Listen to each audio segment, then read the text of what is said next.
আসসালামু আলাইকুম বন্ধুরা, আশা করি আপনারা সকলেই ভালো আছেন।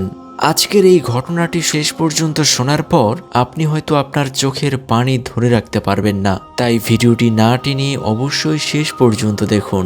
আয়ামে জাহিলাতের ইতিহাস খুললে দেখা যায় নারীরা সমাজে অবহেলিত ছিল। সেই সময় নারীদেরকে জীবিত কবর দেওয়া হতো। সাহাবী দাইয়াতুল কালবি নিজের হাতে তার নিজের মেয়েকে জীবিত কবর দিয়েছেন। দাহিয়াতুল কালবি মুসলমান হওয়ার পর রসুল সাল্লাল্লাহু আলাইহি ওয়াসাল্লাম তাকে বলেন, তুমি মুসলমান হয়েছ, আল্লাহ পাক তোমার সকল গুনাহ মাফ করে দিয়েছেন। সাহাবী দাইয়াতুল কালবি দুই চোখের পানি ছেড়ে দিয়ে বললেন, হে রাসূল সাল্লাল্লাহু আলাইহি ওয়াসাল্লাম, সব গুনাহ মাফ হতে পারে, কিন্তু একটি গুনাহ আমার মাফ হবে না। এবার সাহাবী দাহিয়াতুল কালবি চোখের পানি ছেড়ে দিয়ে এতিমের মতো কাঁদেন আর বলেন, হে আল্লাহর রাসূল সাল্লাল্লাহু আলাইহি ওয়াসাল্লাম, আমি যখন সফরে যাই তখন আমার স্ত্রী গর্ভবতী ছিল। আমি তাকে বলে গেলাম, যদি আমার মেয়ে সন্তান হয় তাহলে তাকে জিন্দা কবর দিয়ে দিব, কিন্তু আমার স্ত্রী সন্তানের মায়ায় তাকে বড় করে তোলেন।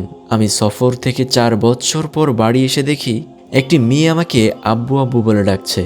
আমি স্ত্রীকে জিজ্ঞাসা করলাম, কে এই মেয়ে? স্ত্রী ভয়ে ভয়ে জবাব দেয়, এই মেয়ে তোমার মেয়ে। আমি স্ত্রীকে ধমক দিয়ে বললাম, কেন এই মেয়েকে ছোটকালে জিন্দা কবর দাওনি? স্ত্রী বললেন, স্বামী, তুমি ভালোভাবে দেখো, তোমাকে আল্লাহ তাআলা যেমন সুন্দর করে বানিয়েছে, তোমার মেয়েকে আল্লাহ পাক তোমার মতো সুন্দর করে বানিয়েছে, সেই জন্য আমি তার নাম রেখেছি জামিলা। এত সুন্দর মেয়েকে আমি কেমন করে জীবিত কবর দেব? রাতে যখন ঘুমাতে গেলাম তখন বাচ্চাটি একবার আব্বু বলে আমার দিকে ঘোরে, আরেকবার আম্মু বলে তার মায়ের দিকে ফেরে। তার উপর আমার মায়া হতে লাগলো। আমি চিন্তা করতে লাগলাম, এত সুন্দর মেয়ে কি করে আমি জীবিত কবর দেই? কিন্তু পরক্ষণে আমার মনে আসলো, সমাজে আমি আমার বন্ধু বান্ধবদেরকে কি জবাব দিব? তারা আমাকে উপহাস করবে। কি ঘৃণার কথা, মেয়ের বাপ হয়েছে আমি। তখন আমি মনে মনে সিদ্ধান্ত নিলাম, আগামীকাল সকালেই আমি পাহাড়ের কিনারে গর্ত করে মেয়েকে জীবিত কবর দেব। সকালে উঠে স্ত্রীকে বললাম, জামিলাকে গোসল করিয়ে কিছু খাইয়ে দাও, জামিলাকে নিয়ে আমি বেড়াতে যাব। আমার স্ত্রী মেয়েকে গোসল করিয়ে নতুন জামা পরিয়ে দেয় এবং জনমের মতো 2 লোকমা খানা তার মুখে দিয়ে দেয়।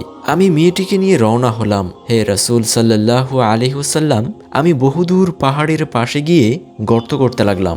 গর্ত করার সময় মাটির ছোট ছোট টুকরো আমার দাড়ির উপরে এসে লেগে যায়। আমার সন্তান জামিলা আমার পাশে দাঁড়িয়ে নিজের হাতে দাড়িগুলো সাফ করে দিয়ে বলে, বাবা, এটা কিসের গর্ত?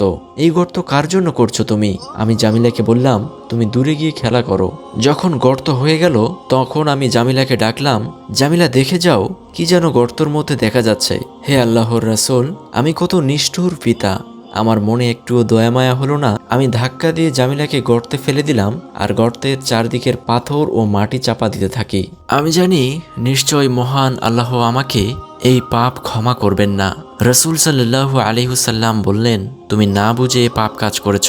আজ যখন তুমি মুসলমান হয়েছ, কালিমা পড়েছ, আমার সাহাবী হয়েছ, কুরআনে পাকে আল্লাহ পাক বলেছেন, যা কিছু আসমান ও জমিনে রয়েছে সবই আল্লাহর।